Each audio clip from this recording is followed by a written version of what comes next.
माझ्या एका सबस्क्रायबरने इतकं छान कमेंट केलं की त्याची कोणतरी एक लहान मुलगी आहे. मी दुसऱ्या दिवशी तो कमेंट बघितला. ती कमेंट इतकी सुंदर होती. असं काहीतरी मला कोणती तर गोष्ट भेटायली की रिस्पेक्ट भेटायली. आता माझे सबस्क्रायबर्स तेवढे नाहीयेत, पण तुमचा दादा दररोज दिसणार तुम्हाला आणि दररोज येणार. ओके, सो काय टेन्शन घेऊ नका. तुम्ही फक्त असंच साथ द्या, असंच प्रेम करा.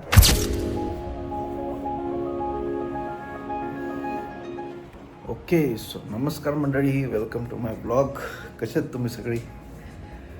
मस्त आपली झोप झालेली आहे. लय मस्त स्वप्न पडलं होतं. इतकं छान स्वप्न पडलं, मस्त असं वाटलं याला मी कुठं तर लय मोठा कुठं ब्लॉगर झालो का लाईफमध्ये काय. ठीक आहे, आता जरा थोडंसं फ्रेश व्हा आपण. A few moments later. Okay, so मंडळी मस्त तुमचा भाऊ झाला आता फ्रेश. पुन्हा एकदा म्हणतो वापस गुड मॉर्निंग. आणि आजच्या ब्लॉगमध्ये काय करायचं आहे? आजच्या ब्लॉगमध्ये आज आपण काय नाही, रूममध्येच बसणार आहे, अजून काय नाही. आज आपण रूममध्ये बसणार आहेत. उद्या मात्र आपल्याला एक छानशा जागेवरती जायचं आहे. ते आता उद्याच सांगेल मी तुम्हाला. उद्या तुम्हाला कळून जाईल थंबनेलवरून. सो आजचे दिवस काहीच नाही, no disclosement that where I am going. Okay, so आज काही नाही, आज आपण रूममध्येच बसणार आहोत. आज थोडंसं ब्लॉग एडिटिंग करू, थोडंसं जरा स्टडी करूयात, कारण पेपर आहे तिथं आता जवळ. पेपर यायले जवळ, थोडंसं काहीतरी नाश्ता बिष्टाचं करूयात. आता सकाळी उठलोच तर मस्त यार भाई, आज इतकं छान स्वप्न पडलं. असं वाटलं मी काहीतरी ले उंच पोझिशनवरती कुठं तर पोहोचलोय. असे लोक वाट बघतायत एकदम माझी. असं ते फनियर वाटायला आता. पण काय आहे, जे आहे ते आहे स्वप्न. सो काय ते बोलू टाकाल तू मस्त. आता आपल्याला करायचं आहे ब्लॉग एडिट. सो लवकरात लवकर ब्लॉग एडिटिंगला बसू आपण आणि करूयात आजचे काम लवकरात लवकर. मंडळी बघू शकता तुम्ही, कमेंट किती सुंदर आलेली आहे बघा. दादा नक्की तुला आम्ही सगळे सपोर्ट करू आणि तू जसा आहेस तसाच राहा. तुझा दर ब्लॉग आम्ही सगळे घरचे पाहतो.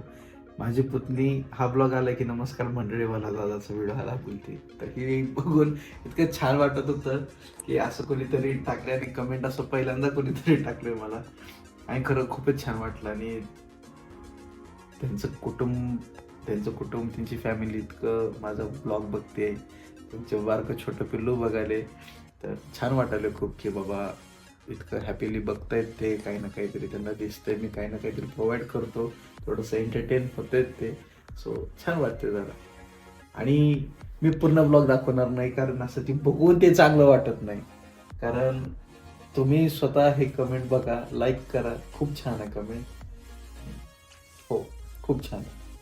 मंडळी आपण करूयात आता एडिटिंग. गाईज काल मी क्लिनिकला गेलो होतो.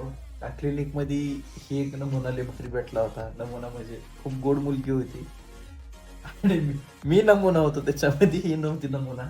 मी जी काय गोष्टी करत होतो का बघू शकतो तुम्ही मी काय करतो. आता नाही दिसणार बघा, आता दिसत बघा. ही हरकत पण आपण क्लिनिकमध्ये करू शकतो. विचार करा, आपण कशाचा विचार करत नाही. बाई काल रिकव्हरीचा तर एवढा प्रॉब्लेम झाला होता. आणि एक गोष्ट, मला भरपूर जण लोक भेटतात, मला सारखं एकच विचारतात की ही नित्य आहे का अंशू आहे. कारण मी कधी कधी ब्लॉगमध्ये अंशू म्हणतो आणि माझा जो सेकंड ब्लॉग आहे त्या सेकंड ब्लॉगमध्ये सेलिब्रेटिंग नित्यास बर्थडे असा आहे. सो विषय असा आहे मित्रांनो, आज मी तुम्हाला सांगतो की नित्या आणि अंशू एकच आहे.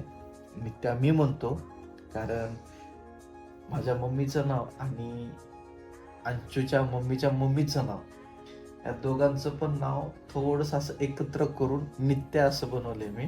फॅमिलीनं मम्मी आणि पप्पानी अंशूच्या अंशिका असं ठेवलंय. सो अंशिका नाव आहे तिचं, पण लाडानं दादा तिला नित्या असं म्हणतो. आणि आता तिला कधी कधी नित्या पण समजत नाही, त्याच्यामुळे मी पण तिला कधी कधी अंशूच म्हणतो. काय प्रॉब्लेम नाही, शेवटी आपलंच आहे. आता सध्या नमुना घरी नाहीये. नमुना आता सध्या मम्मीच्या घरी आहे. एक 4-5 दिवसानंतर वापस रिटर्न येणार आहे. पण आता मी काय करू, आता माझी बॅचलर लाईफ म्हणजे जास्त आपण कनेक्ट राहत नाहीत कधी आपापलं. आता बघा मी कॉलेज ब्लॉग करणं, कुठं ना कुठे येणं जाणं, थोडंसं जास्त लक्ष नसतंय की बाबा कुठं काय चालू आहे कुठं काय नाही. जास्त आपण फोकस राहू शकत नाही कोणत्या गोष्टीमध्ये. जेव्हा आपण बॅचलर लाईफमध्ये राहतो, जेव्हा आपण असं लांब जातो आपल्या फॅमिलीपासून. कारण कसं आहे, कधी कधी काही गोष्टी लेटली रिअलाइज व्हायला लागतात. आता मी लहान होतो, आता माझा भाऊ पण असंच कुठं तर बॅचलर लाईफ राहत होता. तेव्हा असं वाटत होतं की बाबा मम्मी पप्पासोबत कॉन्टॅक्ट करणं होत नाही का भैयाला, किंवा तुम्ही टचमध्ये नाही का राहू शकत, किंवा आई वडिलांनी इतकं केलंय तितकं केलंय एवढं प्रेम केलंय, भैयाला वेळ नाही आहे का. म्हणजे असं पर्सनल माझं बोलत नाही आहे. हां ठीक आहे, मी माझं पर्सनल पण बोलतोय. पण जेव्हा मी माझ्या फ्रेंड्सला पण बघतो, तर काही आता माझे जे रूममेट्स आहेत तर ते पण मोठे भाऊच आहेत कोणाचे तर, आणि त्यांना पण लहान बारके भाऊ आहेत. तर त्यांचे पण फोन्स येतात त्यांना, ते पण तसंच बोलतात. आणि कधी कधी मला पण रिअलाईज होतं त्या गोष्टी की बाबा हां मी पण माझ्या भावाला असं बोलत होतो. पण कधी कधी कळतं की बाबा जेव्हा तुम्ही असं बाहेर राहायला लागता तेव्हा किती प्रॉब्लेम्स तुम्ही फेस करतात. तुमचं आता लोक स्टेटस बघतात की त्यांचे भाऊ कुठं तर फिरायला गेलेत, कुठं तर एन्जॉय करतात. पण ती त्यांच्यासाठी एक इतकं लाईफ मेमोरेबल मोमेंट असतो. एक दिवसाची कुठं ट्रिप, किंवा कुठं तर हसणं, खेळणं. कधी-कधी काय होतंय की ह्यांचे भाऊ माझे ब्लॉग्स बघतात आणि हे पण ब्लॉगमध्ये येतात. तर कधी-कधी बारक्या भावांना असं वाटतं, कधी फॅमिलीला वाटतं की काय लाईफ चालू आहे, किती मस्त एन्जॉय करतायत, किती हसून खेळून राहतायत. तर ते एक मोमेंट आहे, एक जरी आहे त्यांच्यासाठी की बाबा एक 10-20 मिनिटासाठी कुठं तर एन्जॉय व्हायला, एक संडे एन्जॉय व्हायला. जेवढे पण लोक बाहेर येतात, बॅचलर म्हणून राहतात, ते काय गोष्टी फेस करतात, लोकांना कसं फेस करतात, त्यांना फॅमिलीच्या बाबतीत काय वाटतं, कधी कधी ॲग्रेसिव्ह होतात, कधी पॉझिटिव्ह होतात, कधी कधी इमोशनल होऊन जातात लाईफमध्ये, कधी कधी त्या गोष्टी फेस पण केलेल्या नसतात त्यांनी. सो काही गोष्टी त्यांना अशा गोष्टी बघायला पण भेटतात. लेटली कळतं की फॅमिली फर्स्ट प्रायोरिटाईज का बरं आहे. काय होतं माहिती आहे का, कधी कधी जेव्हा तुम्ही इंस्टाग्रामवरती काही रील्स बघतात, किंवा कधी कधी तुम्ही यूट्यूबवरती काय मोटिवेशन बघतात, कसं असतं माहिती आहे का, आता इंस्टाग्रामवरती सांगतात की मैत्री म्हणजे काय, दोस्ती म्हणजे काय, दोस्तीसाठी काय पण आहे. बाई मंडळी, मी खरं सांगू का, मी आता माझ्या लाईफच्या अशा फेसमध्ये आहे ना, की फ्रेंड्स लेटली कळाले. आता मी फ्रेंड्स म्हणजे तसं बनत नाही. असे काही फ्रेंड्स असतात की तुमच्या मागून काहीतरी बोलतात. असे फ्रेंड्स असतात की तुमच्या तोंडावरती समोर बोलतात की तुमच्या आयुष्याचं पण चांगलं हो. असे मित्र राहतात की ते पण चोरीला पट्या करतात. असे मित्र राहतात की तुम्हाला जपून सांगतात, तुमच्यासोबत राहतात, सपोर्ट करतात. सो कोणता पण मित्र मित्र नसतो.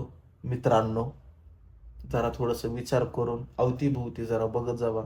प्रायोरिटी फॅमिलीला किती द्यायचंय हे पण तुम्ही त्या गोष्टीचा विचार करा. लेकच्या कॅम्पला गेलो होतो आणि मला एक जणांनी कमेंट केलं, तुम्ही बघू शकतात निलेश दादा गेला राईडला, असं करून एक ब्लॉग आहे. त्या ब्लॉगमध्ये कमेंट आली. ते कमेंट इतकी सुंदर आहे. माझ्या एका सबस्क्रायबरने, माझ्या एका फॅमिली मेंबरने, म्हणजे माझा एक फॅमिली मेंबरच म्हणू शकतो. माझा सबस्क्रायबर म्हणजे माझा फॅमिली मेंबर. माझ्या फॅमिली मेंबरनं इतकं छान कमेंट केलं की त्याची कोणतरी एक लहान मुलगी आहे, जी पुतणी आहे, आणि ती सारखं व्हिडिओ बघते. आणि लेटली एक 2-3 दिवसापासून काय झालं की माझा व्हिडिओ खूप लेट आला. मी अशा प्लेसवरती गेलतो त्या रिसॉर्ट्सला किंवा त्या कॅम्पला की तिथं नेटवर्क इश्यू इतकं होतं, पण मी एक पण डे मिस केला नाही, कारण मला टाकायचं होतं. इव्हेंच्युअली एक 11 जरी वाजले, मी 11, 12, 1 वाजता पण टाकल, पण मी टाकल. मी एक पण डे मिस करणाऱ्यातला नव्हतो. सो मला माहीत होतं की मला टाकायचं म्हणजे टाकायचं. आणि मी ते सुमारे 10 वाजता टाकलं, 10 वाजता टाकलं, जे की माझा टायमिंग ब्लॉग टाकायचा 6 ते 6:30च्या आत असतो. एक 6 ते 7च्या आत असतो. ते मी टाकला 10 वाजता. दुसऱ्या दिवशी, का त्या 10 वाजताच मला वाटतंय, मी दुसऱ्या दिवशी तो कमेंट बघितला.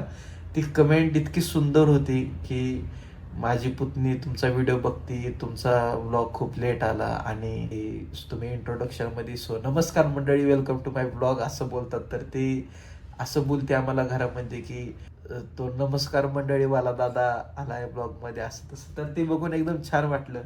असं काहीतरी मला कोणती तर गोष्ट भेटायली, ही तितकी रिस्पेक्ट भेटायली.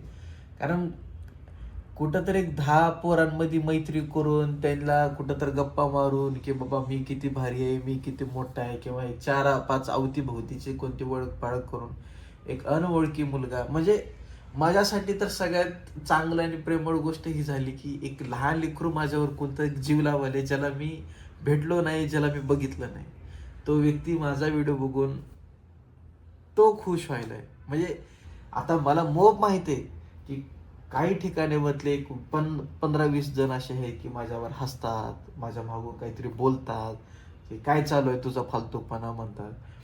पण माझ्यावरती मी स्वतः इतका विश्वास ठेवला आणि मी तो व्हिडिओ बनवला आणि मी ती कंटिन्यू करत राहिलो. आता माझे सबस्क्रायबर्स तेवढे नाही आहेत, पण जी मी हासिल केलं म्हणजे असं वाटलं की हां, माझी एक वेळेस कम्युनिटी, माझी इच्छा होती की बाबा माझ्या लोकांनी मला आधी समजून घ्यावं, पण माझ्या लोकांनी आधी मला कधी समजून घेतलंच नाही.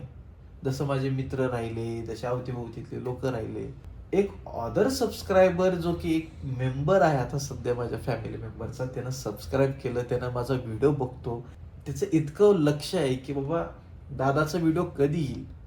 त्या घरातलं बारकं लेकरू वाट बघाले की त्या नमस्कार मंडळीच्या दादाचा कधी ब्लॉग पडेल, कधी काय बघेल. आता मी ती ब्लॉग करू न करू, पण ती बघितल्यावरती माझे 8 मिनिटं व्हिडिओ काढलेली, म्हणजे त्या लेकरानं माझ्या 8 मिनिटाचा व्हिडिओ बघितला, म्हणजे दिवसामध्ये त्या लेकराला कळालं की आज दादानं हे केलं. तर खूप छान वाटतं की तुम्ही असं प्रेम देता, खूप जीव लावता, आणि असं वाटायला की असंच हळूहळू हळूहळू प्रेम दे. मोठे लोक काही ना काहीतरी बोलतात, पण इतकं तर चांगलं वाटायला की बारके लेकरं तर थोडंसं जीव लावलेत, आणि बारके लेकरं जर जीव लावालेत, बारके लेकरं प्रेम करायलेत, बारके लेकरं जर एवढं बघतायत, एवढं हसून घेऊन बघतायत, तर मग मला अजून काय पाहिजे. म्हणजे याचा अर्थ असा झाला की बाबा मला जसं पाहिजे तसं मला व्यवस्थित भेटायले. सो कधी ना कधी होईल व्यवस्थित. आणि बाळा, तू जी मला कमेंट केलाय, खरं तू बघतो ना माझा व्हिडिओ, मी तुला खूप माझ्या मनापासून पुन्हा एकदा थँक्यू म्हणतोय. तुझ्या पप्पानी का तुझ्या दादानी कमेंट केली होती, तू आता ही व्हिडिओ बघत असशील, तू आता कुठं व्हिडिओ बघत असशील मला अजिबात माहिती नाही, पण तुझ्यासाठी ओके. सो असंच तुझा दादा खूप छान छान छान छान व्हिडिओ काढत राहील. असंच प्रेम दे, असंच साथ दे, आणि नक्की मी कधी ना कधी जर असं प्रसंग आला तर नक्की माझी इच्छा राहील की मला तुला भेटायचं आहे. माझी इच्छा राहील तुला भेटायचं आहे, तू नको भेटू. ओके. सो असंच प्रेम देत राहा. आता सध्या आपण थोडंसं काहीतरी एडिटिंग करूया. A few moments later. Justly मित्रांनो, आता एक असं झालं की मला आला तो कॉलेजवरून फोन. सो मला लवकरात लवकर जावं लागणार आहे, आणि एक क्लास आहे, मला क्लास 6-7 वाजेपर्यंत करायचा आहे. सो आता मला व्लॉग अजून त्याच्या पुढं करणं पॉसिबल होणार नाही आहे. सो आज आपण इथं एंड करूयात. ओके. सो आजचा व्लॉग आपण आता एंड करूयात, आणि मी आता शेड्यूल करून ठेवतो. उद्या आपण चांगल्याशा एका प्लेसवर जाणार आहे. उद्या त्याची तयारी आहे. सो 6 वाजता, बरोबर 6 वाजता येईल. ओके. यावेळेस न उशिरा. कधी कधी थोडा उशिरा झाला तर थोडंसं ॲडजस्ट करा, समजून घ्या, पण दादा दररोज येणार.